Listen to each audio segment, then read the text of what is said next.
Parts of speech का एक बहुत इंपॉर्टेंट पार्ट और है जिसे नाउन कहते हैं। वैसे तो सारे इंपॉर्टेंट हैं, लेकिन मैंने पहले वर्ब लिया।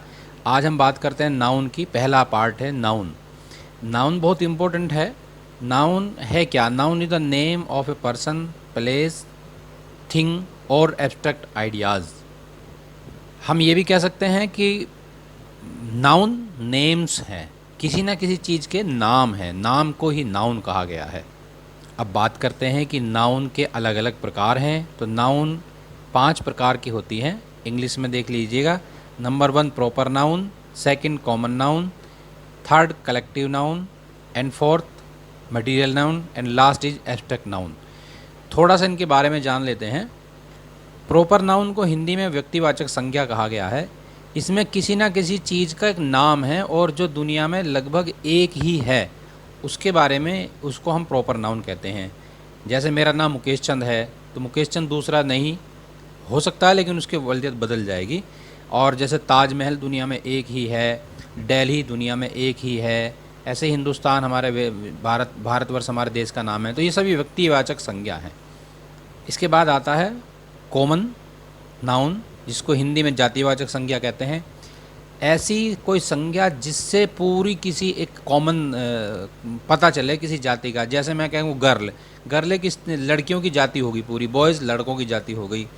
Doctors, teachers, student, cricketers, footballers, etc, ये पूरा एक जाति के बारे में है। जैसे मैं कहूँ बर्ड्स कह दूँ तो पूरी चिड़ियाओं के बारे में, कोई ख़ास चिड़िया के बारे में नहीं, बहुत सारी जितनी भी चिड़ियाँ हैं, ट्रीज़ है, काउज़ हैं, ये सब क्या हैं? ये कॉमन नाउन हैं। कॉमन नाउन भी अपने आप में 2 प्रकार की होती हैं, countable common noun and mass common nouns. Countable वो हैं जिनको हम गिनने में आ सकती हैं, जैसे चिड़िया हैं, बर्ड्स हैं, बुक्स हैं, ट्रीज़ हैं, बहुत सारी चीज़ें हम उनको गिन सकते हैं। लेकिन कुछ ऐसी कॉमन नाउन है जैसे ग्रास, घास है, हम घास को कैसे गिन सकते हैं? तो इसमें हम ये अंदाज़ा नहीं लगा सकते, उसको हम मास कॉमन नाउन या अनकाउंटेबल कॉमन नाउन कहते हैं। इसके बाद आती है कलेक्टिव नाउन, हिंदी में कहते हैं समूहवाचक संज्ञा, जिससे हमें किसी ग्रुप का पता चलता है, पूरी एक ग्रुप का। जैसे मैं कहूँ फैमिली और टीम, आर्मी, क्लास, ये पूरी एक समूह का नाम है। हम ये नहीं कह सकते क्लास है तो क्लास में कोई एक नहीं है, क्लास में बहुत सारे लोग हैं। फैमिली का मतलब ही फैमिली में बहुत सारे लोग हैं, तो वहाँ पूरा समूह है, उसको हम कलेक्टिव, कलेक्ट करने का मतलब है इकट्ठा करना, इकट्ठा होना, ये सब क्या है? कलेक्टिव नाउन है। तो इसमें भी आपको समझ में आ गई होगी, कोई मुश्किल बात नहीं है। वैसे ज़्यादातर कलेक्टिव नाउन का जो है प्लूरल नंबर नहीं होता, लेकिन अगर प्लूरल नंबर करना पड़े तो फिर वो कलेक्टिव नाउन बदल जाती है। कलेक्टिव नाउन फिर कॉमन नाउन के रूप में आ जाती है। जैसे there are so many families, तो वो कलेक्टिव नाउन रहने पर भी बाद में कॉमन नाउन हो जाती है।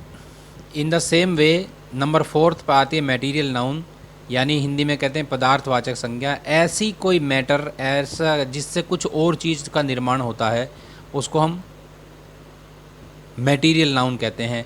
जैसे गोल्ड, आयरन, कोल, ईटीसी, ऐसी चीज़ों का ये प्रयोग करते हैं, हम मटेरियल नाउन कह लेते हैं। जैसे सबसे पता मैटर से मतलब मटेरियल है। And last one is abstract noun. Abstract noun क्या है? भाववाचक संज्ञाएं हैं, जिससे किसी के गुण, अवस्था का पता चलता हो।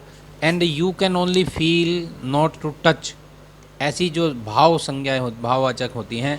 जैसे हिंदी में मैं कहूँ कि कोई प्यार है, नफ़रत है, ये सब भाववाचक संज्ञा, भूख है, प्यास है, ये एब्स्ट्रैक्ट नाउन्स हैं।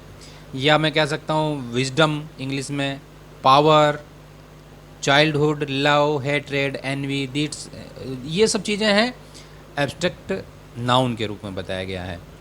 तो ये सब किसी का कोई ना कोई गुण है, जिससे पता चलता है कि वो क्या है। हम सिर्फ भाव के रूप में उनको जानते हैं। तो भाव के लिए मैंने आपको बताया, ये होगी एब्स्ट्रैक्ट नाउन। एब्स्ट्रैक्ट नाउन का भी प्लूरल नहीं बनाते हम, या अगर अमूर्त रूप में उसका हम प्लूरल बनाते भी हैं, अनुभव, केवल अनुभव किया जा सकता है। और एब्स्ट्रैक्ट नाउन को विभिन्न, अगर मैं बात करूं, अलग अलग भेद इसके हो जाएंगे, लेकिन मैं ज़्यादा उसके बारे में डिटेल में नहीं जाना चाहता हूं। तो आप मेरे ख्याल से ये समझ गए होंगे कि नाउन क्या है और वो कितने प्रकार की हैं। हमें इनका बहुत अधिक प्रयोग आगे नहीं करना है, लेकिन जानना ज़रूरी है। कुछ लोगों ने मुझे कहा था कि आप हर एक पार्ट्स ऑफ स्पीच के बारे में बताएं, तो मैंने इसलिए बताया है। आज की बात थी noun. Okay, thank you very much.